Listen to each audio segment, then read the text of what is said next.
I'm with John Heimbach, and this is the Portugal Club, and a little bit of a deep dive this evening into a concept that's come up just recently, which I think we talked about it on the morning show, and it's the fourth turning, and it's the Strauss-Howe generational theory is one way of looking at this model and how the cycles go from a high, reading it from the top of the page there, high times in society, awakening phases of society, unraveling of society. And I put it to people recently that we are in a crisis, and that is the context that people are in coming to Portugal. This is the Portugal Club. We're looking to do amazing things, extraordinary things as expats. That's how I'd like it to be anyway.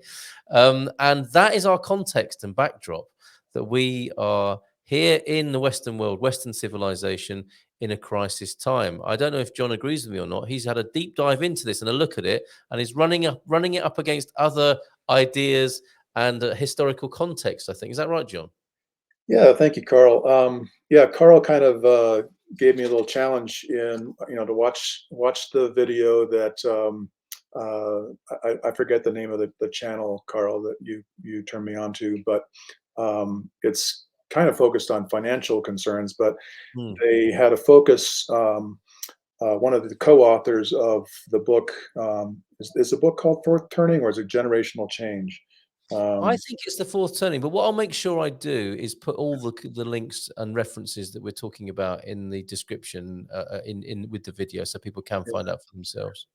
Well, the gentleman's name was Neil Howe, and so it's Yeah. about an hour-long YouTube clip where he's presenting his thesis from the book of these periodic periods of civic crisis, which his contention is that they appear to occur at regular intervals throughout history. And he cites the Glorious Revolution, or the birth of parliamentary democracy in Great Britain, and then the American Revolution, the Civil War, World War II, and then to the present day, and that they roughly take place every 80 to 90 years, or essentially a single generation. And of course, there's generations within that, but let's say someone's lifespan is 80 years or something. Yeah. And so that's essentially his thesis. And then he went through and presented sort of a description of each one of these different phases, if you will. The first turning, which is described as it's the first phase after a generational crisis, which would be described as a post-crisis era or a high. And then he gives some descriptive elements to that. A second turning, which is described as an awakening, a sort of revolution of consciousness, and characterized by idealism and utopianism, self-discovery, that kind of thing. A third turning, which he characterized or entitled The Unraveling, and he kind of points to the 80s and 90s in U.S. history, and then finally a fourth turning, which we're talking about, which would essentially be the new crisis of whatever it might be. Obviously, if we're in the middle of it, we don't have the benefit of hindsight to know what to call it, or know what it's going to do or be, or however it's going to end up. So in general, that's his overall contention. And I was just about to say to Carl before we went live, was that it's generally from a U.S. perspective, and I'm going to try to play devil's advocate on this and take the contrary side of it if I can. And so my initial contention, or my initial interjection, that I'm going to I haven't thought at all, made a decision on anything, but is that, well, hang on, does this work? Does this work, first of all, in previous cycles? I mean, throughout the period of the Civil War to World War II, which is like from let's say 1865 to 1945. Okay, so that's 80 years. Okay, fine. But do these four turnings actually pan out? If we okay, it's fine. It's like we can look at how it is now, but is it fair to just extrapolate and say, hey, this is what happened in the last generation? So maybe that happened all those other times too.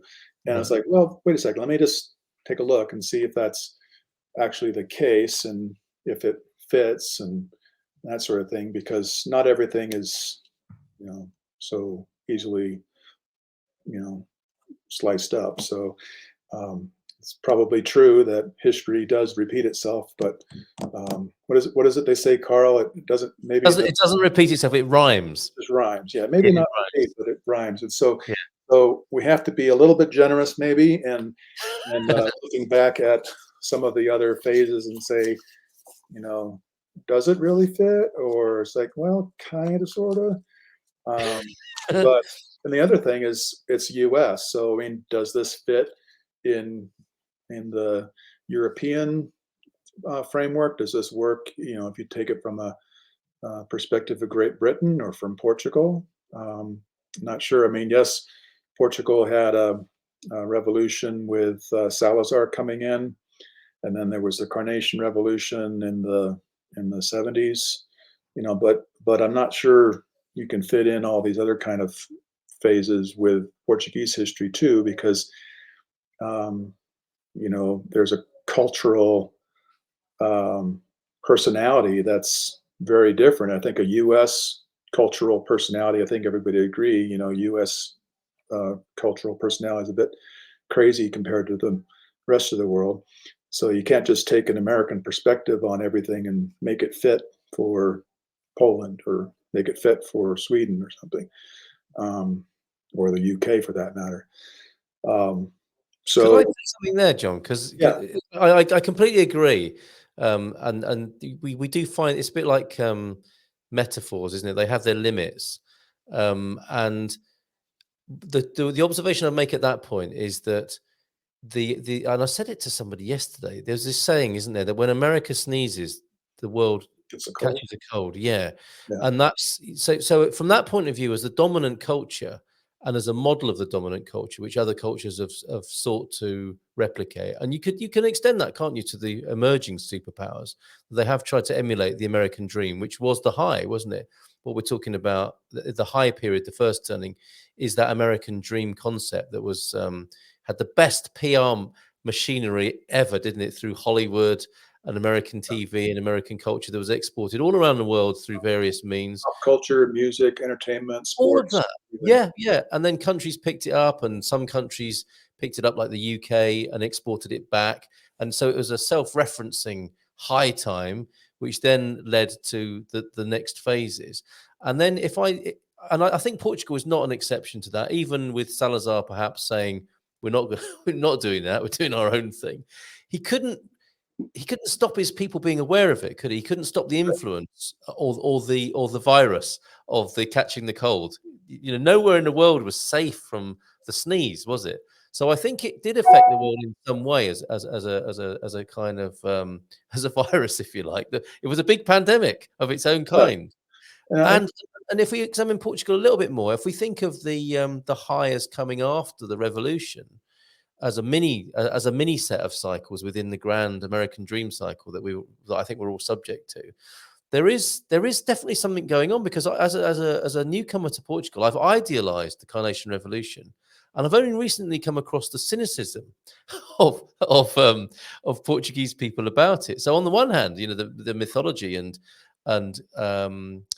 the spirit of it is very precious to people, but the reality of it is not quite the same as us foreigners think it might be. So you could have the high as the crisis was the revolution, the unraveling was the was the pre-revolution time, when they were still printing newspapers for Salazar, helping him to pretend or think that he was still in power. They printed him his own special newspapers. So there would have been a pre-revolution time, a revolution time, the crisis, and a high after that. And perhaps with Portugal's current situation after the high of the 70s and 80s, we're into the love of education as the awakening time for Portugal. And so I think it's wheels within wheels. But so forgive me for that interjection there, but I wanted to kind of respond to, does it fit and can you Oh, imprint it? and that's exactly the perspective that I think we're needing because, um, I think the worst mistake would be just to take a US centric worldview and then try to impose that upon other cultures and make grand statements and stuff. Mm, yeah. So we just need to be humble about or mindful that okay, these are ideas, but let's test them against other cultures and things too. And we all obviously just mostly can speak from our own experience, but from what we do know of our own history in previous generational cycles, and then as part of this discussion, it'd be interesting to then take it to what we know of Portuguese history, or let's Mm, take it to what we know of British history in this last century, and see what was going on at these same time frames, and do they is there a correlation or not? Um, if you will, there was one other thing I thought, just in terms of giving some structural backbone to the thesis again. Something that I found very helpful in kind of thinking about it and understanding what he's trying to say was something he said. Well, it was his narrative that he was describing kind of near the end in summarizing a lot of these concepts that those four elements of the cycle as all it can all be distilled down to what he called a supply and demand model for social order, right. as a fundamental way of thinking about things. And so the first um, cycle, or the first element of the cycle, the high, is where demand for social order is high and supply of the social order is also high. There's consensus, there's equilibrium in the society at large, Mm, desiring order, and the government and culture providing the order. Um, and then you have the American dream and all those kinds of things. And then the second element, the awakening period, is the demand for social order is now low, um, but the supply of social order from government is still high, and so that leads to this um, cognitive dissonance, if you will, yeah. uh, and some rejection of things. Um, and then the third is demand is still low, but the supply now from government and culture is also low. So there's a light hand of government. There's not a lot of government intrusion. This is kind of, we're talking about Reaganism and in the 80s and 90s, and and there's kind of a new equilibrium. So if you think of the high as being an equilibrium of high demand, high supply, this third period of what he calls it unraveling. Mm, It's another equilibrium of low and low, low desire for social order and a low supply of social order. Um, uh, and then uh, that then leads to the fourth turning, which we're talking about, where now the demand for some sort of social order or redefinition of social order, if you will, is high or becoming high, but the supply of that social order is low, still is remains low, yes. um, and so there's a lack of direction, a lack of cohesion. We've forgotten the habits of how to deal with a counter a crisis, is what he said. Yes. We've lost the members of society from the previous generations that essentially knew how to deal with that kind of a crisis, or they're too old to serve, or they're too disrespected to be paid attention to, um, because essentially they're in their 80s and 90s or whatever.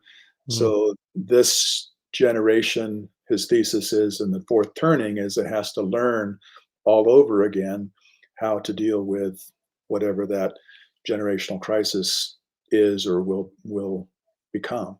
Yeah, And it's the cry for elders, isn't it? yeah, so I thought it was very helpful to kind of think about it in that in the dichotomy of a supply and demand Yes, yeah, social definitely. order, um, as a way of thinking about those four things. Mm.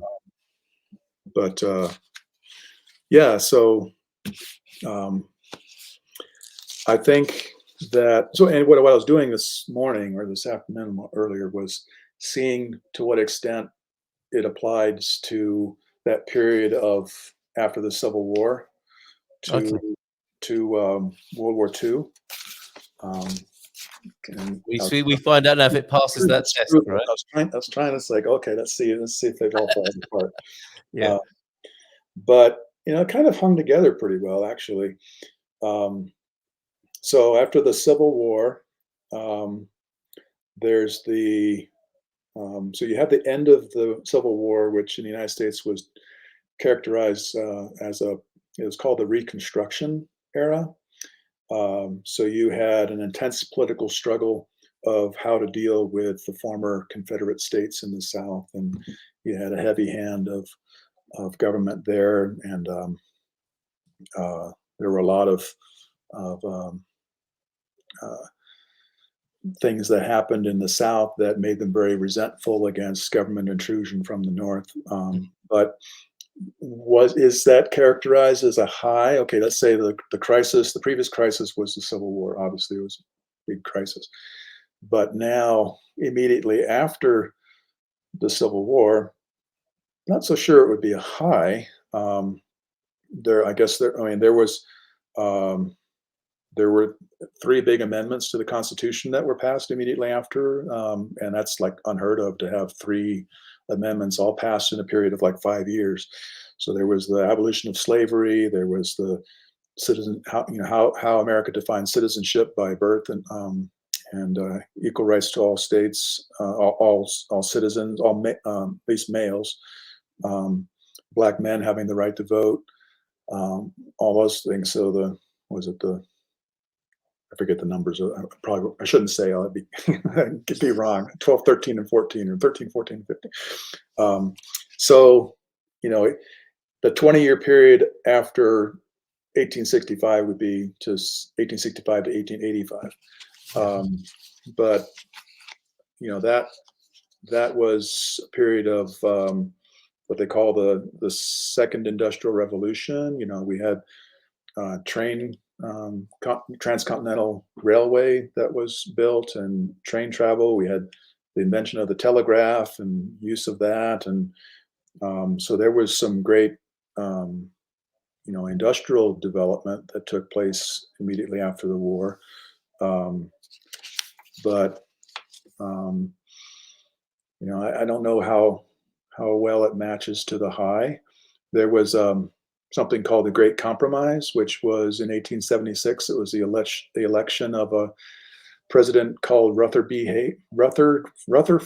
Hayes. And the reason why he's somebody that you should remember or keep in mind in U.S. political history is he's I think the one and only president, not remembered because of his presidency, but it was how he became president, because Right.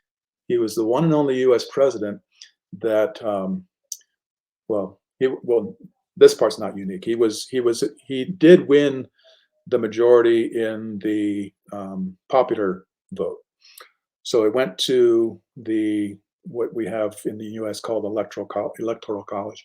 But it was like one of the only times where the electoral college was um, there was no decision. There was equal on both sides. So it's like we still don't have a decision. And so then it went to a committee of congressmen and justices, and they basically just picked the guy. Um, Right. so, and then it's like in order to pick the guy, they had to come to a compromise with the South to end Reconstruction, and and remove the U.S. troops and all of that. So it was because of this um, backroom, dealing and everything that the old boys club picked a guy to be president. It wasn't because of any kind of fancy vote or anything like that. It's just a bunch of guys in a room. So, Um, not skill, not a yeah. skill-based decision, right? Oh, so it's like that's not exactly something to be proud of. It was just kind of like, well, okay. There was just a lot of weariness and just tired of this whole Reconstruction stuff and trying to impose the North on the South, and they were just more and more resentful and hating everything having to do with the North, and so it was just getting worse and worse. And then they were and then if you do sort of a hands off, then you had all kinds of additional things that led to segregation and suppression and things that led to a lot of the unrest in the South. You had the rise of the Ku Klux Klan, and you had all kinds of terrible things. Mm. Um, and a lot of that was just a lot of animosity and anger towards how they were treated at the end. So, I mean, that's kind of what's characteristic of that, post Civil War period, at least in the North and South. So Out on that basis, you don't have it as a high? Well, I'm not sure it can be characterized as a cultural high. Mm. Whatever the dream and everything was, it's where the people might have an idea of what the Republican Party might be characterized as now, or in the Democrat Party now, but in those days, the Republican Party was the party of civil rights and freeing of the American slaves and that sort of thing. But with the rejection of the North from the South and the animosity towards Reconstruction, they kind of pulled back and they kind of like, well, let's just switch it up, and go to less controversial things. And so they started focusing more on economic growth and pro-business and industry, which is probably what we're more familiar with now. Yes, interesting. Um, and they were definitely considered, it was the party of the North, and the Democrats were most definitely radically, extremely the party of the South, and they were very anti civil rights and anti, anything they could do to, try to suppress, the black population and things like that. But in the midst of all of this, you had tremendous uh, economic growth and industrial growth. Great Britain experienced some great industrial growth, I think, Yeah. in The that time Victorian frame time. too. Yeah. Yeah.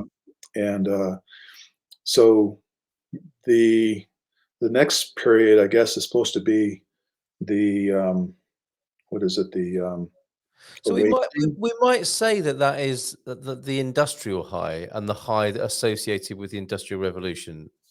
Well, it kind of continued. It didn't necessarily have a clean break, Right.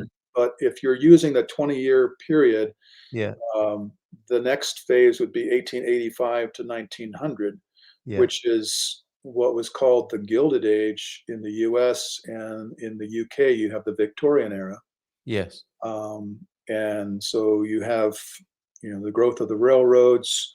In the US, we had the taming of the West. We had the robber barons with all the railroads growing everywhere. You had um, I'm getting ahead of myself, but that I kind of like, if you were to divide the U.S. into segments, you'd have the traditional North, you'd have the traditional South, and then you have everything west of the Mississippi, and they had completely different mindsets and worldviews and priorities. So we already talked about the North and the South, and in the West, it was, that's the Wild West, the cowboys, the ranchers, the OK Corral. You have, Wyatt Earp and all. You have all that stuff going on out there, and not sure where that fits in the nice little cycle awakening and unraveling or whatever, because it was just sort of a reinvention of society out there, and you just sort of, you're starting a little town in the middle of nowhere that might have a railroad that goes through it, and you have no law and order, and so who's in charge, and human nature, you know, you have those trying to take advantage, and you have those trying to bring some sort of order in society and run a general store and sell dresses and sell trousers or whatever.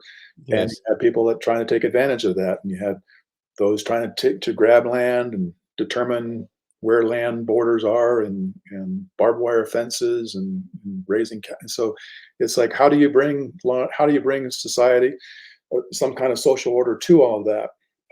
So that was just, chaos, you know, and it was a relatively short period actually, but you had this great period of chaos, which is still seared in our psyche of, the American cowboy, shoot 'em up, bang bang, and riding off in the sunset and all that. And so you have that cultural archetype, if you will, embedded in your mind, but it was really this short little period that it happened, and then of course you had society imposed with the sheriffs and the marshals, and you have more people coming in from the east out to the west, and of course you're not going to want to stay in your town if it's crazy. So there more and more order was established, but um, their life experience, if you were some kid growing up on the middle of nowhere, or some little town in Colorado, if you will, where I am at now, you're the East Coast and what's going on in Boston and New York, or Atlanta in the South, that's just a completely foreign country as far as you're concerned. Interesting. Has nothing to do with your life experience whatsoever. So So, what was going on in those places though? I mean, what was going on in New York in 1885 and onwards? well, probably, we're talking about like the Gilded Era and Yeah. Victorian era, and it's like their experience was much more, what are the latest dresses in Paris, and what's going, they were much more cosmopolitan, and of course you had a lot of immigration coming through. You had a lot of Yes. Irish immigrants. You had a lot of poverty in some of the neighborhoods. You had a huge growth in a increase in the wealth gap, especially in the bigger cities, probably mostly characterized by like New York and those kinds of things and stories you hear of that era. But you had large uh, you had some big immigrations from Europe in the 17, 16, 17, 1600s, 1700s, even 1800s. But now in the late 1800s, you had um, Well, uh, people arriving on That was, ships. I didn't, my wife studied the Irish, the famine in Ireland, but that was in the late 1800s, wasn't it? I believe so. Yeah. Yeah. Yeah. Yeah. So that was going on over there. So we had a whole bunch of Irish coming over. And so, if we're talking about this awakening period, I mean, obviously a lot of stuff was going on, but I'm not entirely sure. I mean, um, as We it have being two, John. We have two. There was an Irish famine in 1740, yeah, but there was also an Irish famine in 1879. And of yeah, course, at that time, with the advent of liners and people being able to move around in larger numbers, I mean, the yeah, Pilgrims came the on, ship, came on sailing boats, didn't they? yeah, it Small, was small fleet, but the big liners were able to shift huge amounts of people. huge amounts of people coming over, Yeah. and so that was, there certainly was societal change, societal pressure in terms of,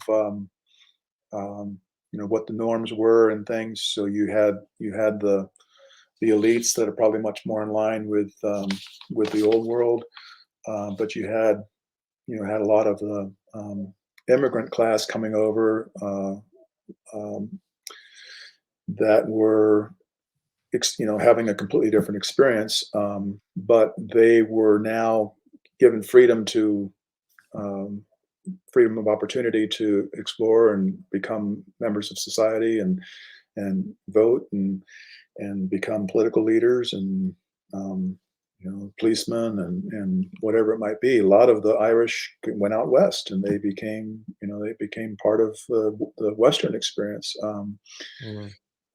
But in terms of things that characterize that second turning of revolution of consciousness and idealism and utopianism and self-discovery and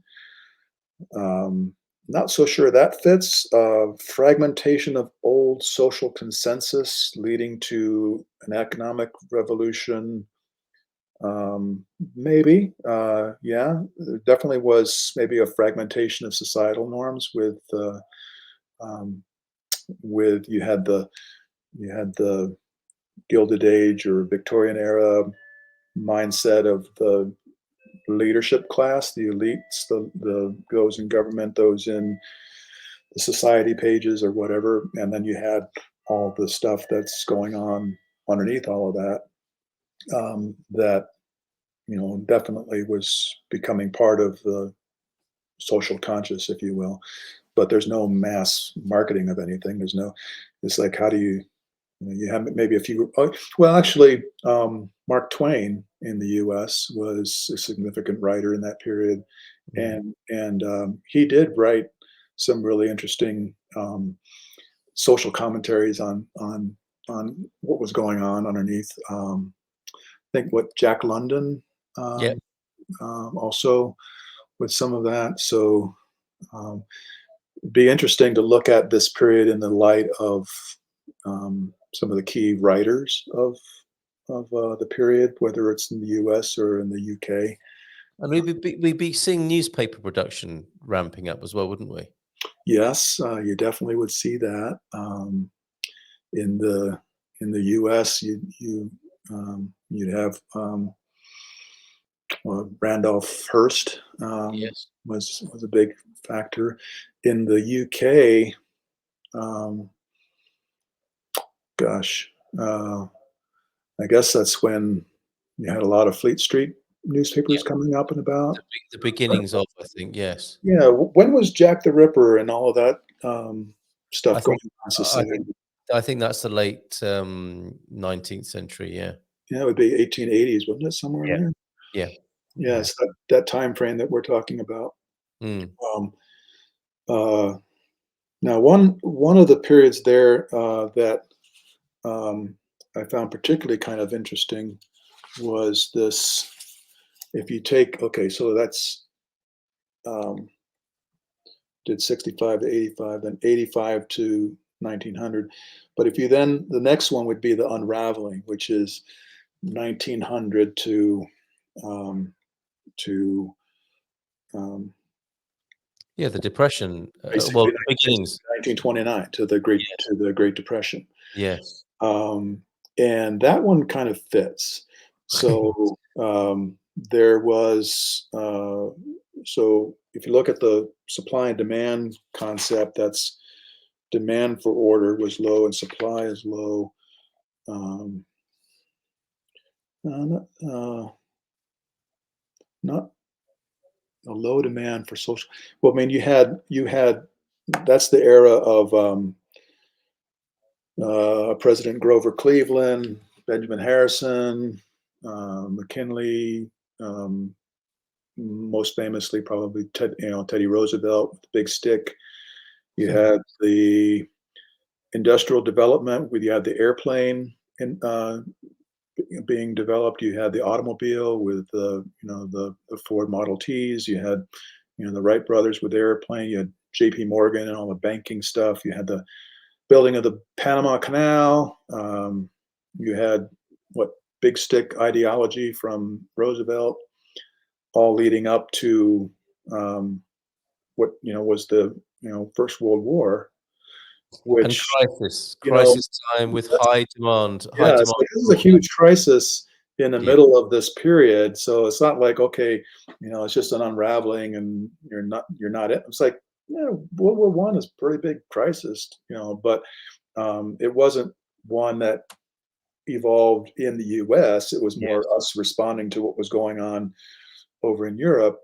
So you'd have to take this cycle thing and apply it back to Europe because, yeah, maybe there's these generational things that go on every 80 years, and you can break it up into these 20-year segments. But maybe their starting point of whatever their, you know, is it on a different starting point. So when the big crisis happened in 1914 or whatever, and then put through 19, maybe that was the start of their crisis period over there, and it just happened to be taking place in the middle of this unraveling cycle.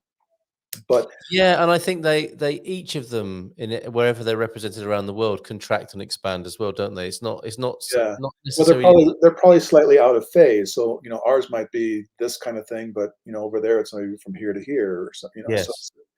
not everybody starts and ends cycles on the same time, but and it's not like we compare notes and ask what you're wearing today or anything like that. So, But um, each country's cycles affects other countries' cycles, doesn't it? yeah, So that it definitely can and it have definitely can have an effect. So there was yes. this huge crisis in Europe, which we were then brought into, Yes. or decided to join and be part of. And we can talk about how that affected the social order and psyche of people in Europe. But in the U.S., of course, we had a great influence too, in how we thought of ourselves, because up to that point we were very isolationistic. It's not our problem, it's you Mm. guys figured out. But after World War I, that's where there was the League of Nations that evolved out of that, and the sense of America's role in the world was completely changed. Um, and and then it led eventually to the end of that period, which was the Great Depression, which that was the crisis that happened for in the U.S. So definitely the crisis or the fourth turning. It wasn't so much that society just sort of decided that we're going to have a crisis. It was sort of the crisis was imposed, and we most of the population was out of work, and a lot of companies were out of business, and that spread around the world. That affected, probably most notably, what went on in Germany, because that played right into Hitler's hands to give him the excuse for taking over, the government there, and so the crisis that took place in the U.S. did take place and affect much of the world as well. Mhm. Um, so it's not so neat and tidy, Mm. but like you said, certain parts of it rhyme. Um, so Mm. And it seems to have got more orderly because I think your view is from our time looking back, but if you compared the 80 years before that 80 years, you'd have a very different perspective as well, wouldn't you? yeah, so it's like trying to apply this theory or thesis, if you will, to different time periods and different cultures and different countries. That's the exercise that I think is is is more challenging. Yes. So it's not to say that we're not whether this is true or not for our own experience as we're in right now, but I think a lot of us feel that you know things aren't necessarily honky dory and all is right in the world. I mean, we all feel um, somewhere something doesn't smell right in the state of Denmark here, um, Indeed. and Indeed. so um, where that goes, not sure.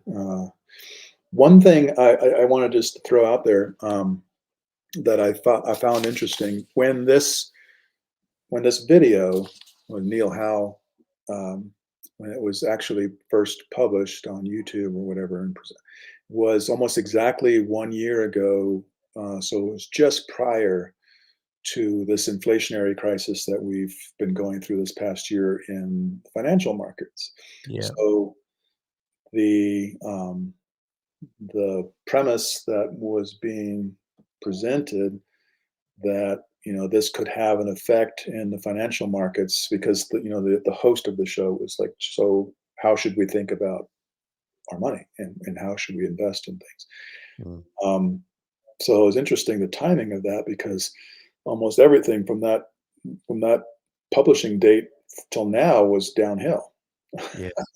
Yes. So in light of that, in the light of the financial markets and how, I mean, they basically bottomed and kind of been bouncing around at this low point for a while here.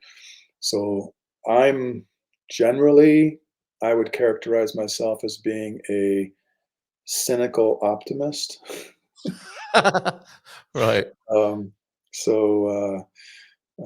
I generally like to have an optimistic view of things, but I'm also quite cynical too. Okay. Uh, and so I think things will. I think things will. Well, I guess the one of the points, I guess, of this whole cycle is that after the crisis period, there is a new A and new start high. over again. So there's a new Yes. high, if you will. So Yes. it comes to a new period of equilibrium. Yes. So that's a good thing. That's a good perspective. It's not like the world is coming to an end and everything's going to go to crap and we're all going to die and sky is falling and stuff. But that's not his point. It's that there is a this cyclical process of um, uh, supply and demand of social order and consensus, and where we're at on that cycle, if you will. Not, I'm not going to say I'm buying into it all 100%, but there's there's some definite logic to it, Mm. um, and I like the optimistic element there that whatever it is that we're going through here, there is going to be some kind of equilibrium or stability that would come about on the other end. Yes, it's like the darkness before the dawn almost, isn't Yeah, it? and I don't think we should be Pollyannas and think that the dawn necessarily means that it's some new societal order that we all agree with and we all think is great. It might be a social order that we don't agree with, and it's like, well, I'm going to be the minority in the way the rest of the world wants to go. Um, who Well, knows? that's where I'd like to pull Maybe it. that would be the case. Well, I wanna that's where I want to pull it towards the Portugal Club and what we're doing because, well, first of all, I'd like to say that the book was first published, the theory from which this book, or upon the book upon which the theory is based or is Right. featured, was published in 1996. So it's quite an interesting point of view that they've got. So it's almost like prophetic, isn't it, in many ways? And they're those two academics, Strauss and Howe, are watching the world to see if it's unfolding in the way they kind of are predicting or indicating. And typically, I suppose, with all of our opinions, it's like you look for the data that supports the opinion you've got. And, unless you're trying to be hugely scientific or open minded, human beings tend to do that, don't they? And these popularized theories add to that, don't they? And I think this theory is enjoying that at the moment. Is people It's do want, interesting that it was published in '96 because he yes, himself says that that period would have been in the third turning or the unraveling. So yes, he was very much talking predictively about what the crisis period would be, and yes, what 20 years from '96 is whatever 16, and so we're in that now. That we just don't simply the problem is we're looking at it while we're in the middle of it, and so it could be this is just an idea, this is a theory or just a thought. But like we were saying earlier, I don't know if it was part of our pre-recording discussion, but things have become so dichotomized with yeah, the left and the right, and being on diametrically opposed worldviews, you know, moral codes, all of that, and probably the vast majority of us are kind of wanting to just live our lives somewhere in the middle. But I think that you know many would characterize the crisis that we're in presently is this extremism on both sides, mm, on whether you're far left ideologist and have all kinds of causes and things that you're fighting for, and those on the very much on the other side that just want things to be the way they were, and are being antagonistic about it, and taking a vehement or extreme opposite viewpoint. And so those in the middle, we might have some we might tend to agree this way or that way, but we don't want to kill each other over it. We just want societies to I think come that's to an equilibrium. well, We just I think that middle ground is there throughout all of these turnings, because yeah, another thing I picked up from watching one of the videos with Howe in it was that in each of the turnings in which you could say a generation is represented, there are all the generations living together. So what's really interesting to me now, if we are in the crisis time and we're in an age of high, you could say the pandemic was a really bold, high control mechanism, on that supply and demand. There was a very rigid, regimented yeah, control. that's right. And people, the 20 in this time, in this present moment where we are, the 20-year-old, the 40-year-old, the 60-year-old, and the 80-year-old aren't necessarily all going to have the same view of the time in which they find themselves. So it is wheels within wheels, isn't it? And one thing that stuck in my mind that he said was that I think maybe the 40 and 60-year-olds, and as people get older, they're more resentful of that control because they don't think they need it. But interestingly, what he describes as the millennials, the 20-year-olds, roughly speaking, actually want control. Now they want more. They're asking for more control in the way that their parents and grandparents are saying, we remember sticking it to the man and we don't want any more control. And the millennials are quite happy that Yeah, right. looking at the world and what a mess their parents and grandparents might have made of it, in the way that young activists might think that, and how irresponsible we've been. It's like we want control. We want Yeah, the governments to act. We want the governments to do X, Y, and Z before it's too late, etc., etc. So it's very interesting that you've got these generational perspectives within each generation as well. yeah. He was pointing out that it's the millennials that are comfortable with still living at home with their Yes. parents, whereas for a boomer, that would have been the last thing they would ever Nightmare. want to do is still Yes. be with their parents. It's like, I'm out of here as soon Yeah. as they get a chance, and they're Yes. rejecting everything that their parents had to do with. And the millennials, and whatever's the one after that, they're more willing to work together and let's cooperatively come to some kind of better solution to things. Yeah. Um, and so hopefully for our current crisis, if we're going to characterize the current crisis to be this crisis of extremism on ideological extremism, that maybe the resolution for that, for a new sense of order and supply, demand for order and supply of order, is hopefully a consensus towards the middle. You'd, Uh, you'd you'd hope so, wouldn't you? And I Hope think so. there is a gravity about that, Yeah, and I think those far left and far right kind of indicators or cries yeah. are Well, are, are a wish to are the sort of call for control, and hopefully that's figured out in the middle ground that you're referring to. But what I think is really important for us is how much control we might have over the new order, if you like. So it might be that the baby boomers now and the generation beneath them, the what are they, Generation X, I think they're called. But that would be my generation. We're you're what? You were born, because I was born in fine. '64, so I'm Yeah, 58. so we're at the beginning Very of Generation X. I'm the We're tail end of the boomers, and you're That's the right, bleeding edge, beginning of the Gen Gen X, X. right? You were That's you were right. you were born in the '60s, right? But the middle or 65. later '60s, '60. 65. Yeah. Oh, you were '65. Yeah. But that's thought You're to only be a the year beginning of you're Gen only a X. year younger than I Yeah. am. Oh, well, you and I exactly bridged that generational whatever it is. Well, it's an interesting time to be alive, isn't it? Or to have been born.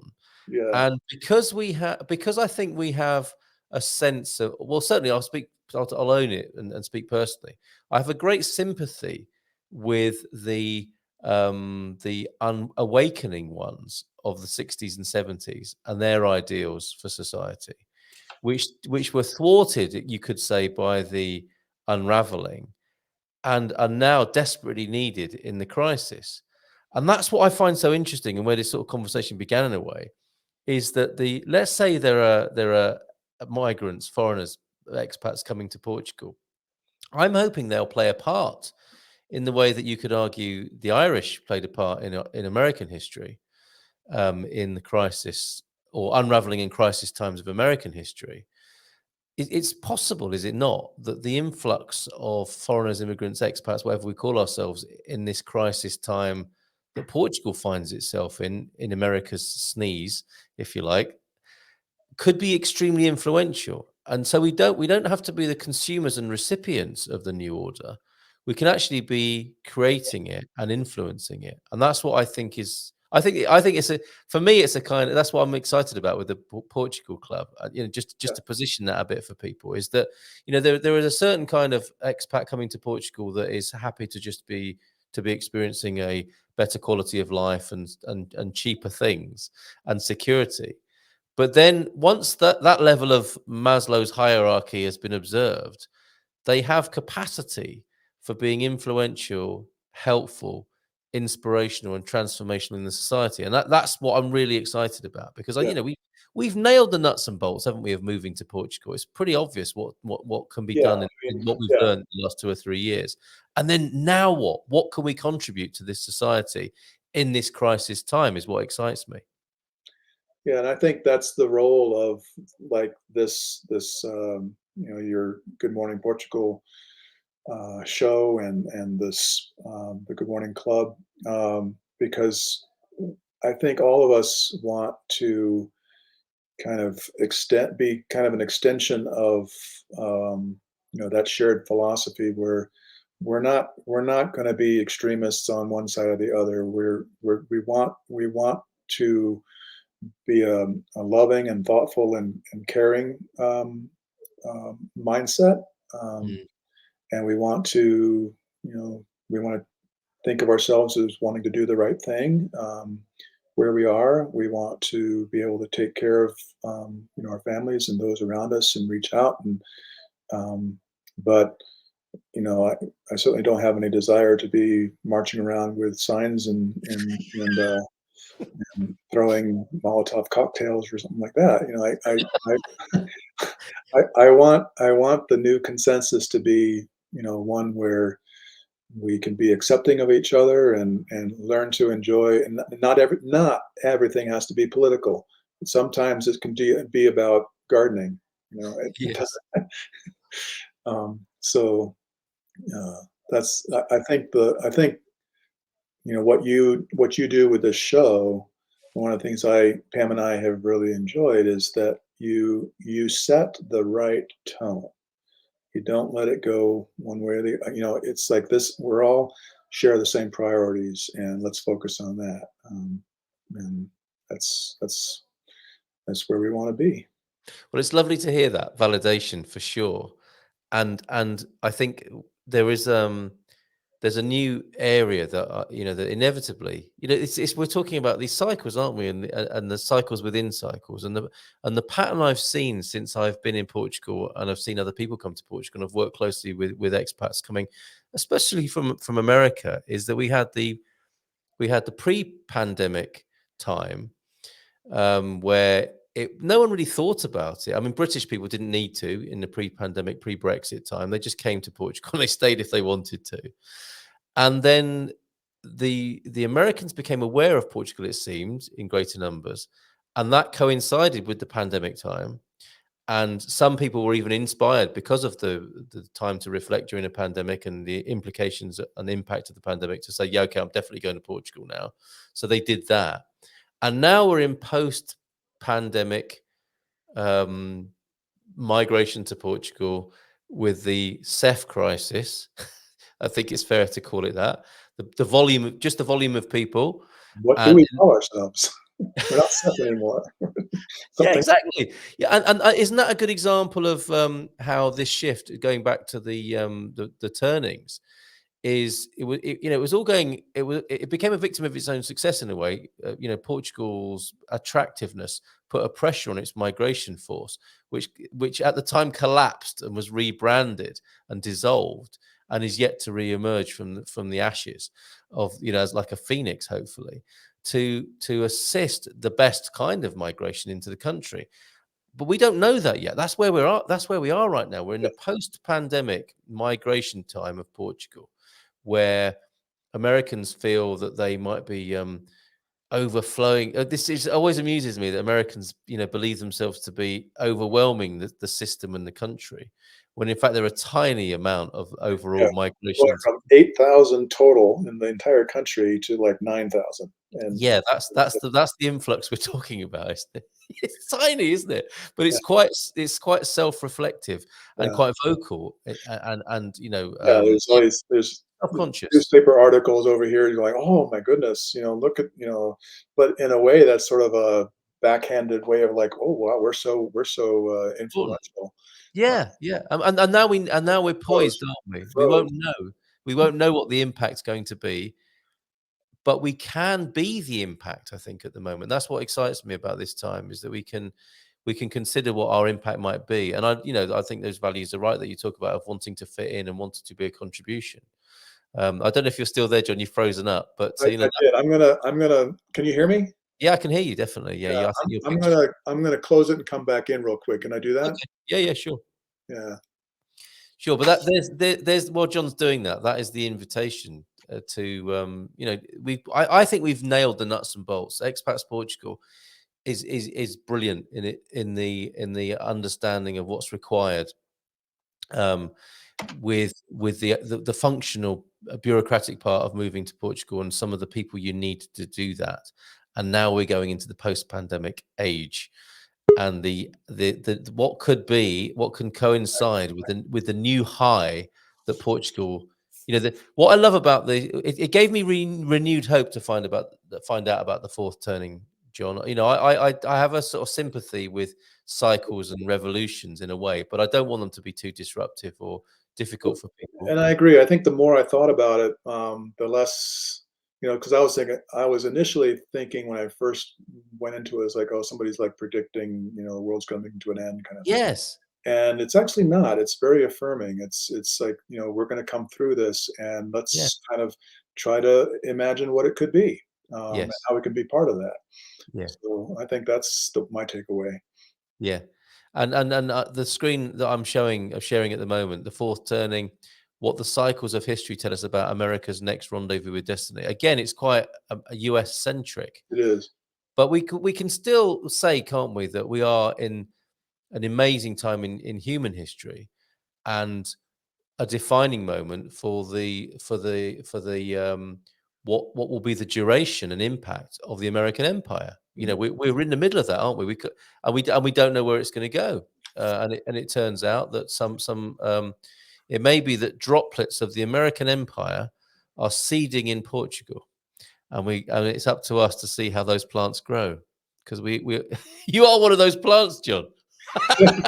And you're one of the gardeners. Well, no, I think I'm an English plant. I've also left what I see as the sort of remnants of the British Empire, and trying to plant myself and my family in a different kind of soil here. A soil with great traditions, and that hasn't been quite as messed up as the soil back home. And we'll see what happens. But I think we have quite a lot of influence and impact and potential in our hands with this. I just had a thought. Uh, Somebody was asking the other day about, some of the influences of why Pam and I were coming to Portugal, or what started us thinking about it more. And it's lots of things about that. But the new thought that I had was, we had looked at expats in Norway, let's say. Yes. And like there's like no YouTube channels. I mean, there might be a show here or there about, the cost of living or whatever, but it's not like a community of various different people from other cultures, sharing together their experiences and helping each other, and how to go through this issue or that. It's you might find a dozen little shows here and there. I mean, a lot of it's just like, look how beautiful the country is, but nothing about how to help you to get there. But you stumble upon Portugal, and it's like, oh my goodness, there's thousands of videos out there about, Yes.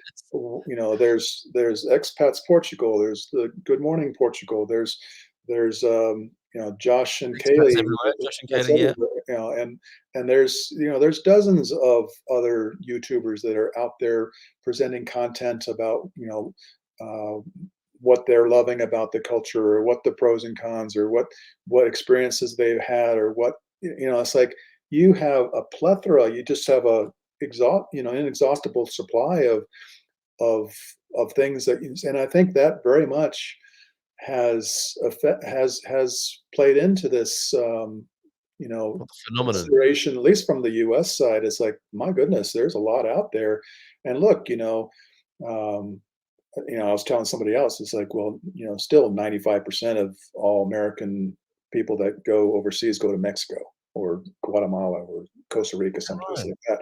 And Yeah. those places, well, yeah, maybe they have lower cost of living and whatever, but they're full of crime. They're full of, it's not safe. They don't necessarily have the great healthcare, So it's like, well, for the few of us that are looking for someplace that's not more crime ridden than the United States, then it's like, well, look at this. There's this nice place which has amazing history and culture and food and people, and there's all these people out there that you can talk to, and become friends with, and are open to community, and you can, one of the things that, you know from my perspective, I've been in many different countries and traveled around a lot, and in terms of cultural adaptation, one of the most critical aspects of that is being able to make some kind of connection, Yeah. with some sort of a social network, or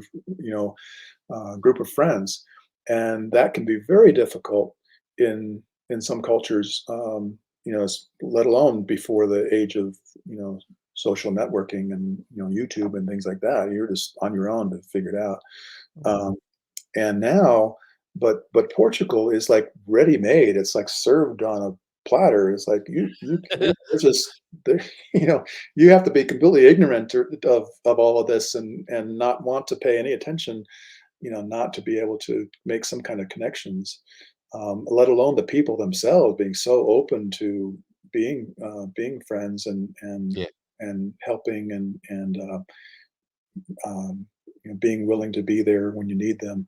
So you have a country and a culture, and this whole, whatever you call it, social media. It's like, there's so much content out there, uh, of for people to explore, of if they want to consider coming to Portugal. So that's rather unique. I mean, you don't see that for come to France or come to Germany or whatever. You don't see I that. didn't know that. Vast, Yeah, I'm immersed in it, so I didn't know that, but that's a very interesting insight, and part of the evolving phenomenon that we're involved in, right? yeah. So yeah, John, yeah, thank you it's like so hard. much. We have talked for an hour, would you believe?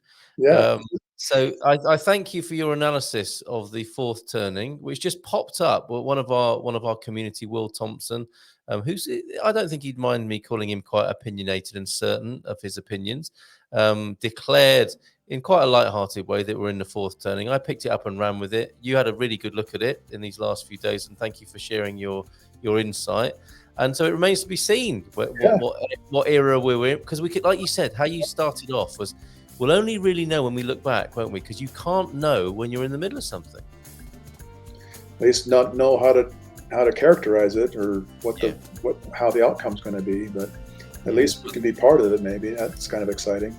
Absolutely. There we go. Part We of live it. in interesting times, right?